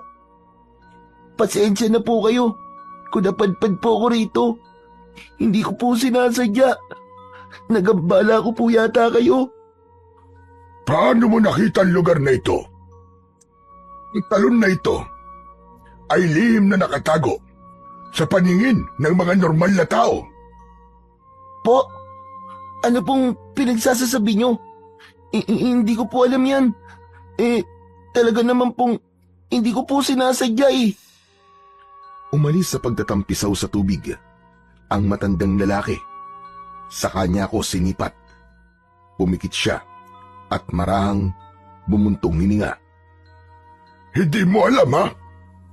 Aba, hindi pangkaraniwan ang nakikita mo. Itong lugar ay sagrado. Ito ay para lamang sa may mga karapatan, sa mga pinipiling mata ng mga hinirang. Po, hinirang po? Bakit nakita ko po ito? Ang lugar na ito, ang talon na ito, hindi basta-basta nakikita ng kahit na sino. Ang tubig nito ay may kapangyarihan. Ang mga nakakalapit, ang mga nakakakita, ay may dalang kakaibang pakiramdam. Ramdam ko sa iyo, may kakaibang puso ka. Malinis, ngunit punong-puno ng pangamba at galit. Pakiwari ko, nasa iyo rin ang kwintas ng katotohanan. Opo, nasa akin nga po ang kwintas ng katotohanan. Inilabas ko yun sa damit ko. Saka ko yun ipinakita sa matanda. Paano niyo po yun nalaman? Ramdam ko, tulad ng ramdam mo ang tubig na bumabagsak sa talon. Tulad ng ramdam mo ang bawat hinga ng hangin at bawat sigaw ng kalikasan. Ramdam ko rin na nasa bingit ng panganib ng aswang ang nanay mo. Ang puso mo, bata, hindi ordinaryo. Hindi po totoo yan. Kung hindi ako ordinaryo, sana natulungan ko man lang si nanay. Wala po akong silbi. Ni pagtulong sa kapatid ko. Hindi ko nagawa. Alam ko ang galit mo, bata. Alam ko ang takot mo. Alam ko rin ang pagmamahal mo sa kapatid mo at sa nanay mo. Ngunit anak, ang mga bagay na nangyayari sa paligid mo ay hindi pangkaraniwan. Ang iyong nanay, siya'y napapaloob sa isang puwersa na hindi mo pa lubusang naiintindihan. Paano ko po matutulungan si nanay? May pag-asa pa po ba? Ang nanay mo, nagbabago man siya ng anyo, pero hindi pa huli ang lahat. Ngunit unti-unti siyang nadadala ng puwersang hindi makontrol. Kung tatagal pa, baka hindi na natin siya maibalik pa. Kaya mas mabuti na kumilos sa tayo. Hindi pwedeng maging aswang ng tuluyan ang nanay ko. Kayo lang po makakatulong sa akin. Paano po natin siya may babalik, tatang? Kaya nga napadpad ka rito, Butchok. Nakita ko ang puso mo at alam kong handa kang ipaglaban ang nanay mo. Ngunit kailangan mong malaman, ang laban na ito ay hindi lamang lakas ng katawan. Kailangan ng talino, pangunawa, at pusong hindi matitinag. Ano po ang gagawin ko? Paano ko po siya may liligtas, tatang? Una, kailangan mong maging kalmado. Ang galit at takot ay nagpapahina sa iyo. Pangalawa, kailangan mong kilalanin ang kanyang pagbabago. Huwag mong tularan ang galit niya, ngunit huwag mo rin siyang hayaan na malugmok ka. Pangatlo, may mga bagay sa mundo na hindi mo pa nakikita. Ngunit ang talon na ito, ang tubig nito, ay may kapangyarihan. Kapangyarihan? Ano po ang kapangyarihan ng tubig na ito? Ang tubig na ito ay nakakagamot nakakapigil ng pagbabago kapag ang nanay mo o sino man ay nadadala ng puwersa ng dilim. Ang tubig na ito ay pwede silang pabalikin sa katotohanan. Ngunit hindi basta-basta dahil kailangan ng lakas, tiwala at tapang. Gagawin ko po, Tatang. Kailangan ko pong iligtas ang nanay ko sa kahit na ano pong paraan. Tama! Ngunit tandaan mo, hindi ito magiging madali. Hindi mo ito magagawa ng mag-isa. Kailangan mo ring magtiwala sa sarili mo. Ang puso mo, kahit bata pa, ay may lakas at paninindigan. Ngunit kailangan mong patatagin ang isip at damdamin mo. Opo, gagawin ko po, Tatang. Ang unang akbang, kailangang talunin natin ang aswang. Tatalunin natin si Mang Kaloy. Sunod, dalin mo ang nanay mo rito. Ngunit bago mo siya dalhin, kailangan mo maging handa sa anumang mangyayari. Ang pagbabago sa kanya ay mabilis at ang bawat galaw niya ay maaaring maging panganib sa iyo at sa iba pang mga tao. Pero Tatang, tutulungan niyo po ba ako? Tutulungan kita. Pero ang tunay na laban ay sa pagitan mo at ng nanay mo. Ikaw ang kailangan niyang makita at ang kailangan niyang maramdaman, ang pagmamahal at lakas mo. Kung kaya mo yon, sigurado may pag-asa pa na maibabalik natin siya sa dati. Nakaanda po ako, Tatang. Hindi ko po hahayaang mawala siya. Hindi ko hahayaang mawala ang nanay ko dahil sa kahayupan ng mga aswang. Mabuti. Ngunit maging maingat ka, bata. Ang mga nilalang na kagaya ni Kaloy at Sandro, hindi sila basta-basta. Matindi sila, mabilis, at puno ng galit. Hindi po ako matatakot. Nakaanda po ako. Huwag mong hayaang ang galit at takot ang humawak sa'yo. Huwag mong hayaang ang dilim ang manalo. At lagi mong tatandaan, kahit na anong mangyari, ang puso mo at ang pagmamahal mo sa nanay mo, iyon ang pinakamalakas na magiging sandata mo laban sa mga aswang. Hanggang sa pumasok na kami ni Tatay Guring sa maliit niyang kubo. Ngunit bago kami tuluyang pumasok, dinala niya muna ako sa harap ng pintuan at inilibot sa paligid. Dahan-dahan niyang inilagay ang mga kamay niya sa aking balikat, sa sahig at sa mga pader, habang binubulong ang ilang salitang hindi ko lubos maintindihan. Parang panalangin o ritual. Ramdam ko ang kakaibang init at puwersa mula sa kanyang mga kamay. At sa bawat bulong niya, tila ba nababalot kami ng isang proteksyon laban sa anumang masamang puwersa na maaaring sumugod. Dito sa loob, ang lahat ng galit, takot at dilim ay hindi makakapasok. Sa loob ng kubo na ito, may katahimikan at lakas. Para saan po ginagawa niyong pagdadasal, Tatay Guring? Para masigurado kong walang sumunod sa iyo. At para ligtas ka sa mga nilalang na hindi mo pa nakikita, Butchok. Ang mundo ay puno ng puwersang hindi nakikita ng ordinaryong mga mata. Ang mga aswang, ang mga nilalang na naghahanap ng inosente, hindi basta-basta nakikita. Pero paano po nila ako matutuntun kung nakatakas na po ako? Hindi nila matutuntun ang tao na may pananggalang. Ang ginawa ko rito ay hindi basta-basta ritual lang. May enerhiya itong lumalaban sa galit at puot ng mga nilalang. Kaya nga bago ka pumasok, ginawa kong pagdadasal sa paligid mo.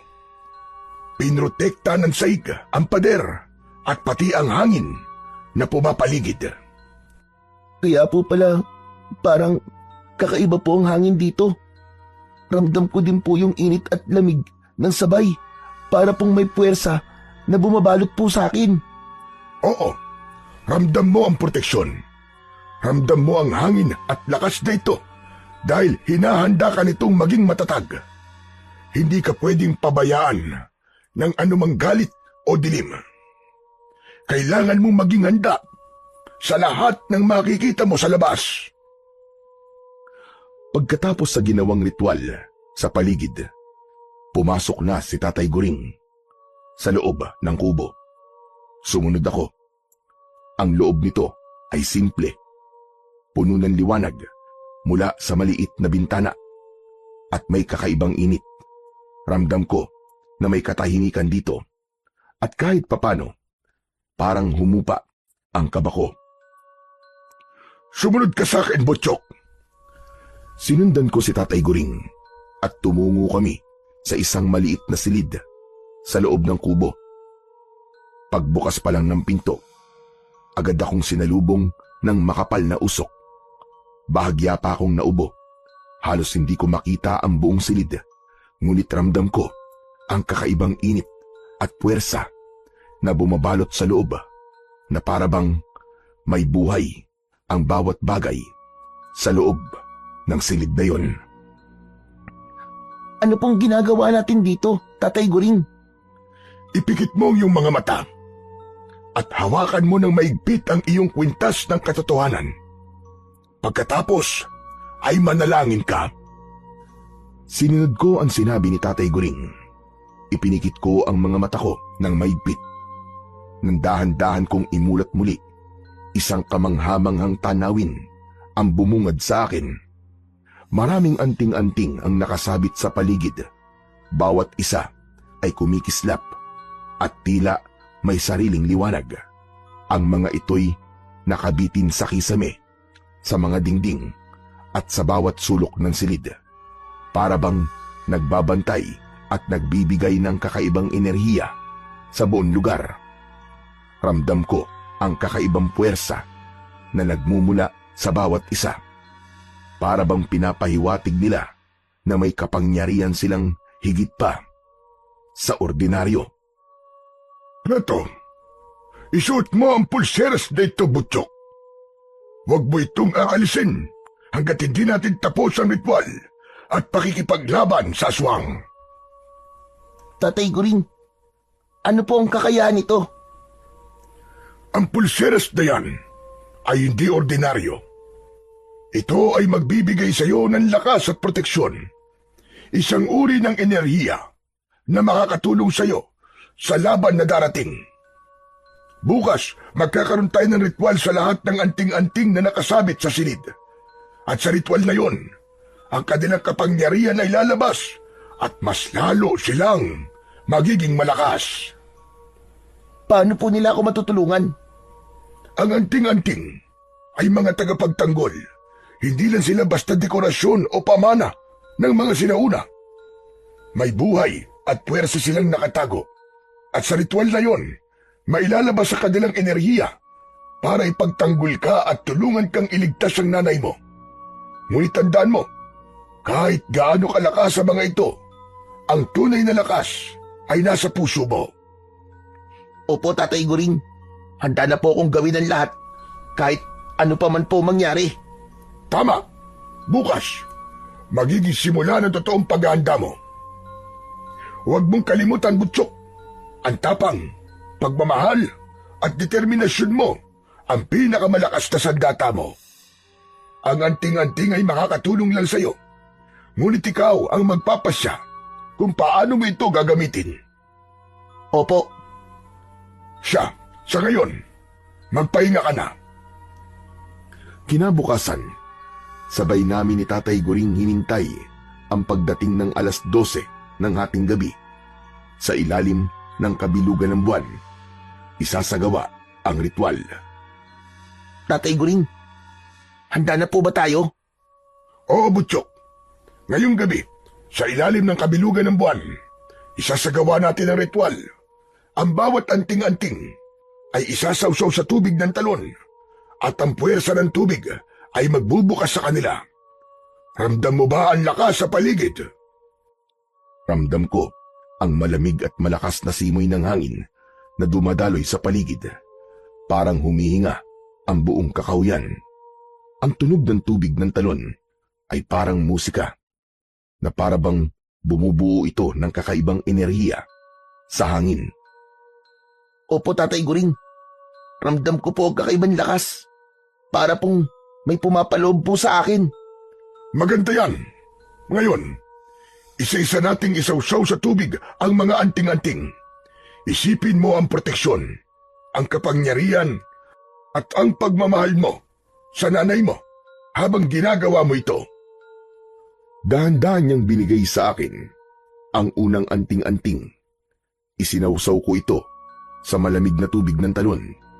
Sa sandaling nahulog ito sa tubig, para bang may liwanag na bumalot sa paligid at ramdam ko ang kakaibang init sa kamay ko at sa pulso ko mula sa pulseras.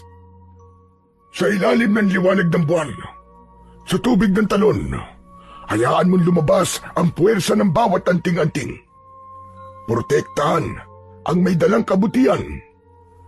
Iligtas ang inosente at palakasin ang puso ng nagmamahal.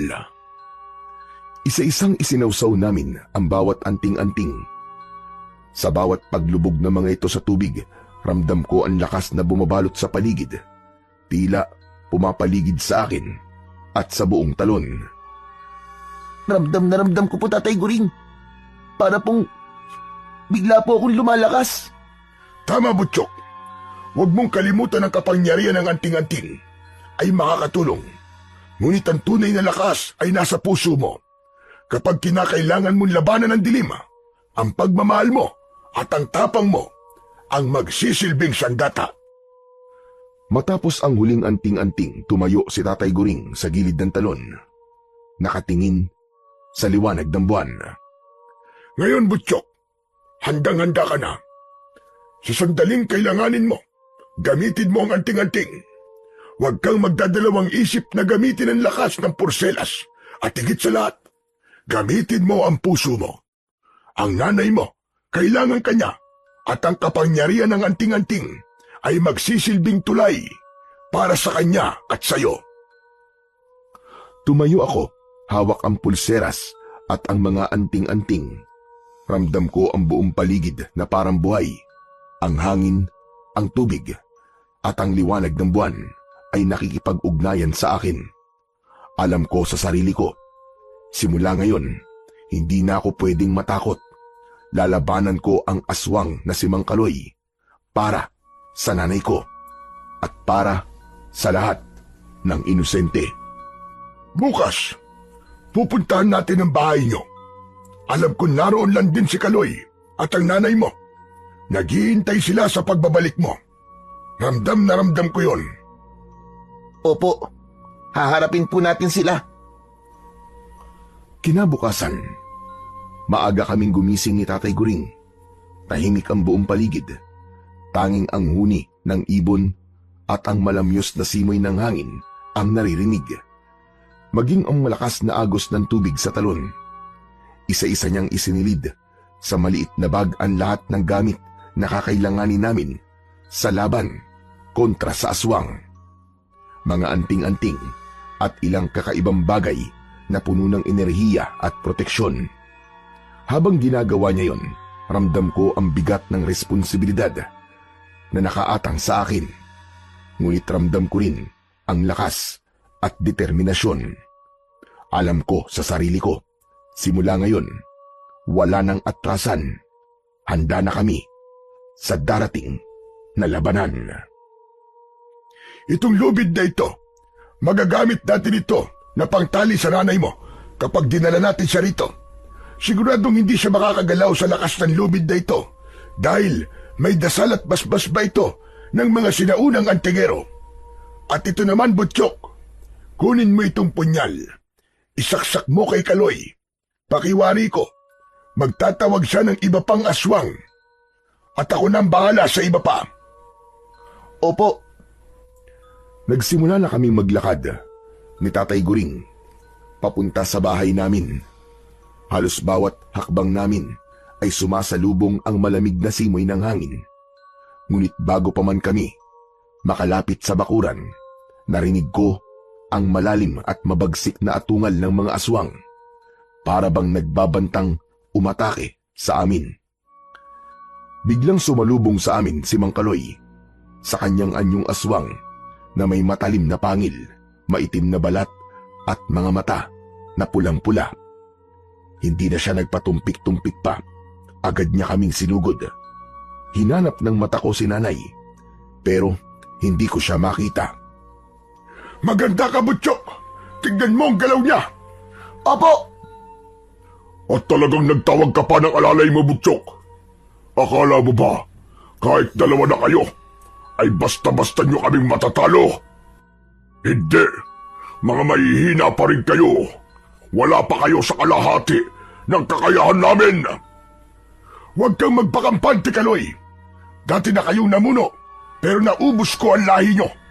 Ngayon pa ba, nakakaunti na lang kayo? Tuso ka, Guring. Akala mo ba, ikaw ang mag-ahari? Nagkakamali ka. Hindi mangyayari yon. Mas lalong hindi mangyayari na ikaw ang mag-ahari dahil mamamatay ka na ngayon. Hinugot ni Tatay Guring ang maliit na baston sa kanyang dalambag. Nagulat pa ako dahil bigla itong humaba ng iwas-iwas niya. Butchok, tandaan mo, huwag kang matakot. Ang anting-anting at pulseras mo ang gagabay sa bawat takbang mo. Biglang sumugod si Mang Kaloy. Mabilis ang galaw. Ang kanyang mga pangil ay nakakatakot. Sabay-sabay na umalulong ang mga aswang. At sa isang iglap, biglang nagdilim ang paligid. Huli na kayo! Wala na kayong pag-asa! Hindi ka makakalapit, Mang Kaloy! Tatay Guring! Ngayon na!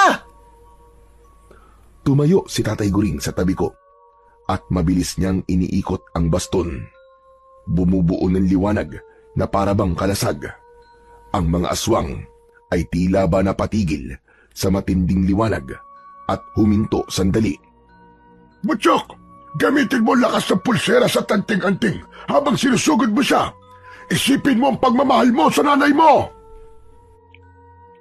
Tumalon ako at hinahampas ang anting-anting sa dibdib ni Mang Kaloy. Ang liwanag mula sa mga anting-anting ay tumagos sa balat niya. Galit akong nilingon ni Mang Kaloy at balak pang itarak sa dibdib ko ang matatalim niyang mga kuko. Mabuti na lamang at dumaplis lang yon sa braso ko. Hindi niyo ako matatalo! Galit akong sinunggaban ni Mang Kaloy at sinakal niya ako. Nahirapan ako pero mabilis kong binunot ang punyal sa tagiliran ko at ibinaon yun sa kanyang kamay. Nasunog ng bagya ang kanyang balat. Tatay Guring! Tulungan niyo po ako! Tumutulong si Tatay Guring. Sinugod ang ibang aswang na kasama ni Mang Kaloy gamit ang kanyang baston. Bumubuo ng mga linya ng liwanag na pumapalibot sa mga aswang. Pinipigilan silang makalapit. Huwag kang matakot, Butchok. Lagi mong tandaan, ang pagmamahal at tapang mo ang pinakamalakas na sandata mo. Ang mga galaw ni Mang Kaloy ay mabilis, ngunit ramdam ko ang proteksyon at lakas mula sa pulseras. Unti-unti, nahihirapan na ang aswang sa liwanag at lakas na nagmumula sa amin. Hindi ko kayo papayagan na magwagi! Diablong buwang ka! Mamatay ka na! Itinarak ko ang punyal na ibinigay ni Tatay Guring sa akin sa tagiliran ni Mang Kaloy at isinuot ko sa leeg nito ang nakakasunog na anting-anting. Sumigaw siya sa sobrang sakit. Sa huli, si Mang Kaloy ay napilitan na umatras habang ang ibang mga aswang ay nasusunog at unti-unti nang nagiging abo dahil sa liwanag at enerhiya ng anting-anting at sa baston ni Tatay Guring. Magaling, Butchok. Ngunit tandaan mo ang laban ay hindi pa tapos. Kailangan palakasin mo ang sarili mo para sa susunod. Dahil kakaharapin na natin ang nanay mo. Nasaan po kaya si nanay? Bakit hindi ko po siya nakikita? Gamitin mo ang kwintas na katotohanan para malaman mo kung nasan siya. Ipinikit ko ang aking mga mata. Nang imulat ko ito, nakita ko kung nasa nila dinala si nanay sa liblib na lugar. Agad naming pinuntahan yon ni Tatay Guring. Mag-iingat ka sa nanay mo dahil halos hindi ka niya na makikilala dahil sa itim na puwersa na nakabalot sa kanya. Parang natatakot po kong harapin si nanay. Parang hindi ko po kaya. Hindi ganyan ang turo ko sa'yo, Butchok. Pero kakayanin ko po para sa kanya. Nang marating namin kung nasan si nanay, laking gulat ko sa nakita ko. Hindi na siya ang nanay na kilala ko. Ang mukha niya ay malayong malayo na sa nanay ko. May mahabang pangil, matatalim na kuko, at itim na balat. Ramdam ko ang panganib sa paligid at alam kong hindi basta-basta makakalapit sa kanya. Laman! Dugo! Naaamoy ko! Nay, ako to si Butchok. Huwag niyo po akong sasaktan. Kailangan ko ng laman ng tao. Kakainin kita! Sinugod ako ni nanay. Buti na lamang, mabilis akong nahila ni Tatay Guring. Mag-iingat ka! Nay, ako po ang anak niyo. Hindi ko po kayo hayaang masaktan. Kailangan ko po kayong iligtas. Hindi! Ang laman mo, ang dugo mo, yun ang kailangan ko! Nay, ramdam ko po ang nanay ko na nasa loob niyo. Alam ko na nandiyan pa rin po kayo. Kailangan ko po kayo maibalik. Papatayin kita! Gagawin kitang pagkain! Nay, hindi ko po hayaan na magapi ni Mang Kaloy o ng mga aswang na ito ang puso niyo. Ramdam ko po na nandiyan pa rin po ang mahal na mahal kong nanay. Ramdam ko ang galit at puwersa ng aswang sa katawan niya. Ngunit ramdam ko rin ang mahinang tibok ng nanay ko sa likod ng anyo ng halimaw. Hawak ko ang pulseras at anting-anting para iligtas ang aking ina. Inabot sa akin ni Tatay Guring ang matibay na lubid at kahit nanginginig ang mga kamay ko, ipinulupot ko yun sa katawan ni nanay. Nagpumiglas siya. Ramdam ko ang init ng balat niya, parang nagliliyab sa galit, habang pilit kong hinahawakan ang dulo ng lubid. Sa tulong naman ni Tatay Guring, sabay naming hinila si nanay papunta sa talon, sa ilalim ng kabilugan ng buwan at sa lakas ng agos ng tubig. Umaasa ako na sa talon na ito, matatapos na ang sumpa. Tatay Guring, sigurado po ba kayo na ito lang po ang paraan? Paano po kung hindi po ito gumana? Ito lang, Butchok. Kaya't magtiwala ka. Kung hindi natin ito gagawin, hindi na makakawala ang aswang sa loob ng nanay mo. Nakapulupot pa rin sa katawan ni nanay ang lubid na may mga nakasabit na anting-anting at halamang pinatuyo. Patuloy siyang nagpupumiglas at gumagaralgal ang boses na hindi na tunog tao. Nay, ako po to si Butchok. Hindi niyo po ba ako nakikilala? Ako po ang anak niyo. Nay, makinig po kayo sa akin. Sa tubig ng talon, diyan magsisimula ang pagbabalik niya. Ang tubig ng talon na yan ay banal, pinagpala ng mga ninuno, pero delikado dahil pwedeng kainin ng sumpa ang kaluluwa ng sino mang masasangkot. Kinuha ni Tatay Guring ang isang mangkok na gawa sa baon ng nyog. Sumalok siya ng tubig mula sa talon at nilagyan ng dinurog na ugat ng punong akasya at abo ng lumang papel na may orasyon. Sa ngalan ng liwanag, alisin ang dilim. Sa ngalan ng dugo, pawiin ang kasamaan. Butchok, halika, ilapit po siya sa tubig. Opo, Tatay Guring. Esmeralda, kung naririnig mo pa ako, lumaban ka. Huwag mong hayaang kainin ka ng dilim. Sa isang iglap, nagsimulang umiyak si nanay. Hindi ko alam kung dahil ba sa sakit o dahil naririnig niya kami. Butchok! Butchok, anak! Tulungan mo ako! Nay, nandito po ako. Hawak ko po ang kamay niyo.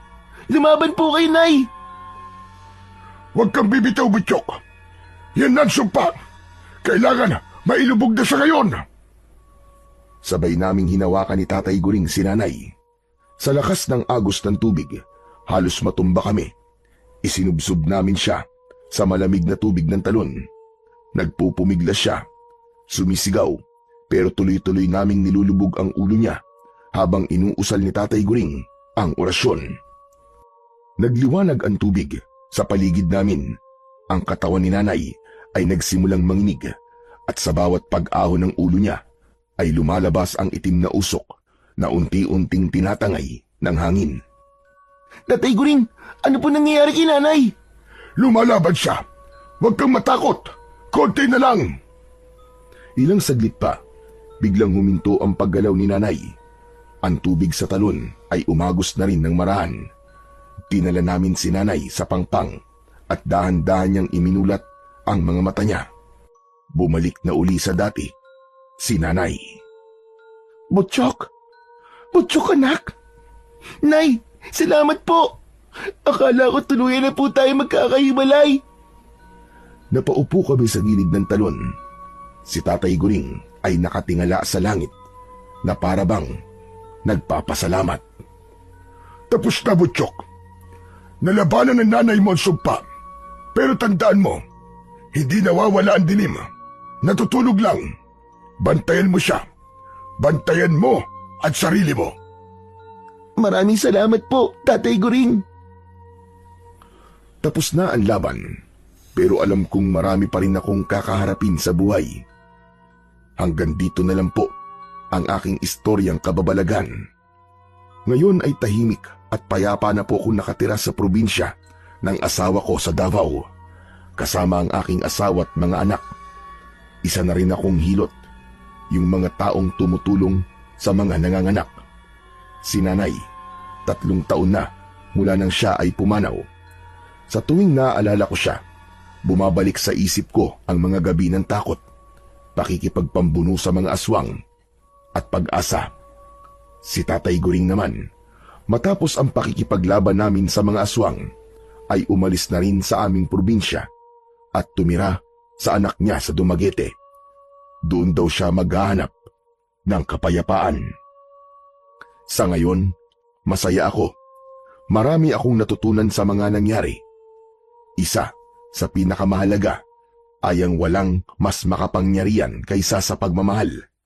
Gaano man kadilim ang paligid, sapagkat sa dulo ng bawat bangungot, pagmamahal pa rin ang ilaw na magbabalik sa atin sa liwanag.